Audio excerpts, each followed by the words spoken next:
বন্ধুরা, এইটা হলো জঙ্গল যেখানে শিকারী পশু পাখিরা নিজেকে জীবিত রাখার জন্য অন্য পশু পাখিকে শিকার করে। বন্ধুরা, এখানে শিকার করার জন্য প্রত্যেকেরই নিজস্ব এবং বিশেষ ধরনের টেকনিক থাকে। কেউ চোখের পলকেই তার শিকারের জীবন নিয়ে নেয়, তো কেউ আবার খুব নির্দয়ভাবে তার শিকারকে মেরে ফেলে। বন্ধুরা, আজকে আমরা এই ভিডিওতে এমনই কিছু পাখি দেখতে চলেছি যাদেরকে পারফেক্ট কিলার বললেও ভুল বলা হবে না। বন্ধুরা, আজকে আপনারা দেখবেন পৃথিবীর সবথেকে ভয়ঙ্কর এবং বিপজ্জনক কিছু পাখিকে, যারা মানুষকে শিকার করতে পর্যন্ত দ্বিতীয়বার ভাবে না। আর বন্ধুরা, এই পাখিগুলো এতটাই ভয়ঙ্কর এবং হিংস্র হয় যে তারা সিংহ এবং চিতাবাঘের সামনেই তাদের বাচ্চাকে উড়ে নিয়ে চলে যায় এবং গাছের ডালে বসে আরামসে খেতে শুরু করে। বন্ধুরা, ভিডিওর শেষের পাখিগুলোকে দেখলে আপনি শিউরে উঠবেন, তাই কোনো কিছু মিস না করতে চাইলে ভিডিওটি না টেনে শেষ পর্যন্ত দেখুন। এবং আপনি যদি আমাদের চ্যানেলে নতুন হয়ে থাকেন এবং এমন নতুন নতুন ভিডিও সব সময় পেতে চান, তাহলে এখনই আমাদের চ্যানেলটি সাবস্ক্রাইব করুন এবং পাশে থাকা বেল আইকনটিতে ক্লিক করুন। নাম্বার 8, রেড টেইল হক। বন্ধুরা, উত্তর আমেরিকায় সচরাচর এই বাজ পাখিকে দেখতে পাওয়া যায়, কিন্তু আপনারা কি জানেন এই পাখি পৃথিবীর সবথেকে বিপজ্জনক পাখির তালিকায় অন্তর্ভুক্ত। এই পাখির সবথেকে বিপজ্জনক অঙ্গ এদের ঠোঁট নয়, বরং এদের ভয়ঙ্কর থাবা। বন্ধুরা, এই পাখির থাবার মধ্যে যে পড়ে তার মৃত্যু নিশ্চিত। বন্ধুরা, এখানে দেখুন একটি বাজ পাখি একটি বাদুড়কে শিকার করছে। এই দৃশ্য খুবই ভয়ঙ্কর কিন্তু দেখবার মতো। আর এখানে দেখুন কিভাবে বাজ পাখি বিশ্বের সবথেকে বিষাক্ত সাপের মধ্যে অন্যতম রেটেলার স্নেককে শিকার করছে। বন্ধুরা, শিকার করার আগে সর্বপ্রথমে এরা ডানা সরিয়ে দেয় এবং এক ঝটকায় সাপকে তার থাবার সাহায্যে শিকার করে ফেলে এবং তাকে খুব দ্রুত শেষ করে ফেলে। এই থাবা এতটাই বিপজ্জনক হয় যে তারা কখনো কখনো মানুষের উপরও আক্রমণ করে, বিশেষ করে তখন যখন তাদের বাসস্থানের আশেপাশে কেউ আসে। এদের বাসার থেকে দূরে থাকাটাই অনেক বুদ্ধিমানের কাজ, কারণ এরা মানুষের উপরও অনেক বেশি আক্রমণাত্মক হয়। নাম্বার 7, সুনি আউল। বন্ধুরা, এই পেঁচা দেখতে খুবই সুন্দর এবং বেশিরভাগ সময় এরা নিজের কাজে ব্যস্ত থাকে।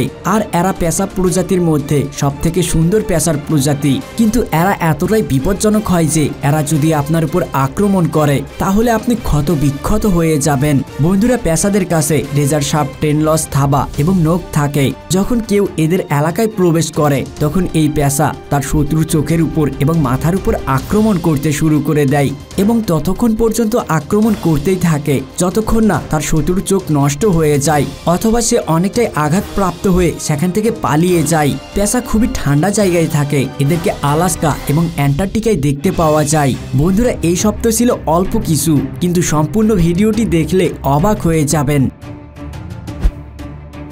Number 6, lammergeier.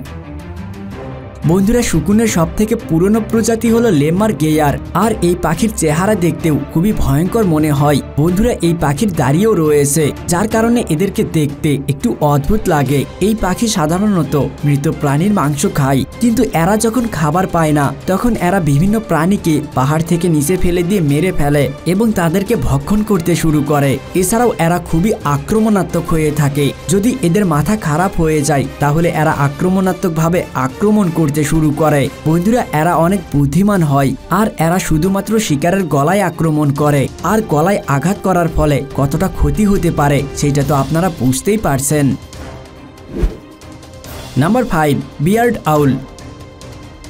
বন্ধুরা, এরা এমন এক ধরনের পাখি যারা ফ্যালকনের মতো পাখির ঘরে ঢুকে তাদের মায়ের সামনেই তাদের বাচ্চাদেরকে শিকার করে। একবার ভেবে দেখুন কেমন পরিস্থিতি হবে সেই মায়ের, যার সামনে তার বাচ্চা ছটফট করতে করতে মারা যাচ্ছে। শুধু তাই নয় বন্ধুরা, এই পেঁচা ভয়ঙ্কর সাপকেও শিকার করতে পারে এবং উড়তে উড়তে তাদেরকে খেয়ে ফেলে। কেউ এখানে বলতে পারবে না যে এই কাঠবিড়ালি কিছুক্ষণের মধ্যেই মারা যেতে চলেছে। বন্ধুরা, আমরা আমাদের জীবনে ধান গম খাওয়া বিভিন্ন পাখিকে দেখতে পেয়েছি, কিন্তু এখানে আপনি রক্ত খাওয়া পাখিকে দেখতে পাবেন। এই পেঁচাগুলো এতটা নির্দয়া হয় যে মানুষের সাথেও এদের কোনো সম্পর্ক নেই। এরা কখনোই গৃহপালিত হয় না। যেখানে এরা বিপদ অনুভব করে সেখানেই এরা আমাদের উপর পাঞ্জার সাহায্যে আক্রমণ করে এবং সেই আক্রমণ কতটা মারাত্মক হতে পারে সেটা আপনারা দেখতেই পাচ্ছেন। যদি কোনো পেঁচা আপনার উপর আক্রমণ করে তাহলে যতটা সম্ভব আপনার চোখ এবং মাথাকে রক্ষা করুন, কারণ এদের আক্রমণের জায়গায় এগুলো। নাম্বার 4 শ্রাইক। বন্ধুরা এরা দেখতে খুবই ছোট আকারের একটি পাখি। এদের সম্পর্কে আমরা আগেও বলেছিলাম। বন্ধুরা এদের আকার ছোট বলে আমরা এদের হাত থেকে বেঁচে আসি, তা না হলে এরা সিংহকে পর্যন্ত শিকার করে ফেলতো।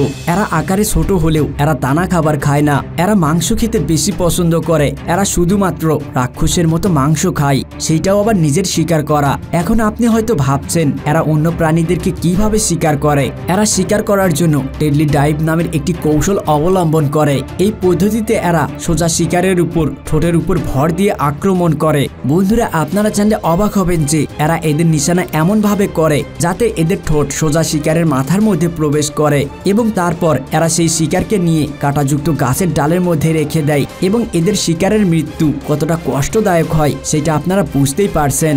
এরপর এই পাখি তার শিকারের কষ্টদায়ক মৃত্যু নিজের চোখে দেখতে থাকে এবং মরে যাওয়ার পর তার শিকারকে সে খেতে থাকে এবং আবার কখনো কখনো সে তার শিকারকে এমনভাবেই রেখে চলে যায় এবং শিকারের মাংস পচে নরম হয়ে গেলে সে সেইটাকে আবার খেতে শুরু করে। Number 3 প্যারাগ্রিন Falcon. বন্ধুরা মজবুত মাংসপেশি, শক্তিশালী পা, খুবই ভয়ঙ্কর পাঞ্জা এবং লম্বা পাখা, এইটাই হলো প্যারাগ্রিন ফ্যালকন। বন্ধুরা প্যারাগ্রিন ফ্যালকন নামে পরিচিত এই পাখি পৃথিবীর সবথেকে দ্রুত গতির পাখি হিসাবে পরিচিত। বন্ধুরা এই পাখি বাজের প্রজাতি থেকে বিলং করে আর জঙ্গলে এদের জীবনকাল 17 বছর পর্যন্ত হয়। বন্ধুরা ফিমেল ফ্যালকন আকারে মেল ফ্যালকনের থেকে একটু বড় হয় আর এদের শরীরের উচ্চতা 13 থেকে 23 ইঞ্চি পর্যন্ত বড় হতে পারে আর এদের পাখা লম্বায় 23 থেকে 50 ইঞ্চি পর্যন্ত হতে পারে। বন্ধুরা এই পাখি দ্রুত ড্রাইভ করার জন্য বিখ্যাত আর এদের উপর করা রিসার্চ অনুযায়ী ড্রাইভিং করার সময় এদের গতি থাকে প্রায় ঘন্টায় 300 কিলোমিটার। আকাশে উড়ে বেড়ানো কবুতর এবং অন্যান্য পাখিদেরকে এই পাখি তার শিকার বানায়। Number 2 harpy eagle.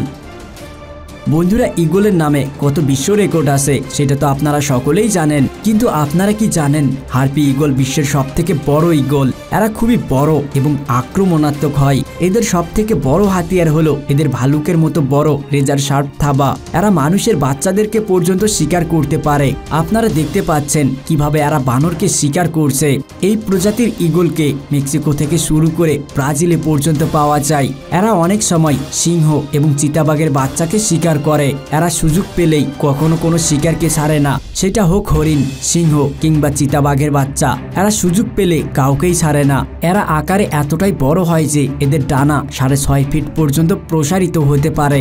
এরা সবসময় মানুষের উপর আক্রমণ করে না, শুধুমাত্র প্রয়োজনের ক্ষেত্রেই মাঝে মাঝে এদেরকে আক্রমণ করতে দেখা যায়। যদি এরা কোনো মানুষের উপর আক্রমণ করে তাহলে তার কি সর্বনাশ হবে সেটা আপনি বুঝতেই পারছেন।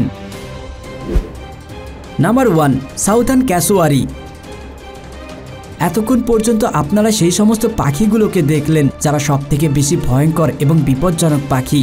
বন্ধুরা ক্যাসোয়ারি পৃথিবীর সবথেকে বিপজ্জনক পাখিদের মধ্যে অন্যতম। এই পাখিটি উড়তে না পারলেও এটা আপনাকে মেরে ফেলার ক্ষমতা রাখে। এদের পা এতটাই শক্তিশালী যে এক লাথিতে আপনার হাড় পর্যন্ত ভেঙে যাবে।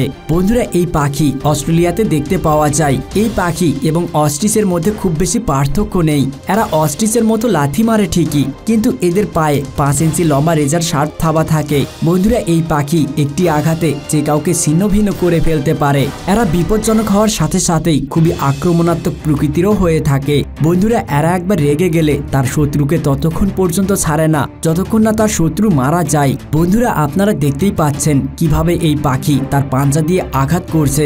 যতক্ষণ আপনি এর আক্রমণ থেকে বেঁচে থাকবেন ততক্ষণ আপনি সুরক্ষিত থাকবেন। যদি আপনি মাটিতে পড়ে যান তাহলে আপনি বুঝে নেবেন এই পাখি আপনাকে জীবিত ছাড়বে না। বেশিরভাগ মানুষই এর আক্রমণের পর ব্লিডিং এর জন্য মারা যায়। যদি আপনি এই পাখিকে কোথাও দেখতে পান তাহলে এর থেকে দূরে থাকার চেষ্টা করবেন, আর এতেই আপনার মঙ্গল হবে।